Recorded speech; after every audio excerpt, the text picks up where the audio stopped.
我入戲院之前呢，就聽到一啲睇過嘅人講呢，就話呢一部戲呢係春嬌志明系列3部曲入邊最好睇嗰部。我睇完之後覺得唔係，其實直情係彭浩翔導演以嚟最好睇嗰部。Hello， 如果你係春嬌同志明嘅粉絲呢，就一定要睇春嬌救志明嘅第3部曲。咁哇，我覺得好正，因為如果你係女性呢，一定會喺呢一個第3部曲感到好多共鳴。咁同埋呢，雖然呢，佢哋裏邊有呢個口號啊 asshole 啊，但係呢，喺第3部曲呢，咁余文樂呢一個志明呢，絕對唔係 asshole， 其實令我覺得佢好可愛。大家嚟支持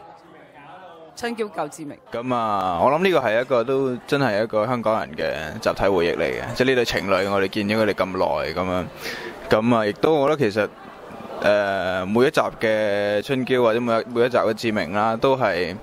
非常之準確咁寫緊好多即係都市入邊男女對同一件事嘅好唔同嘅睇法，即係譬如佢地震嗰 part 嘢咁樣，咁係真係你男人同女人睇嗰件事係完全唔同。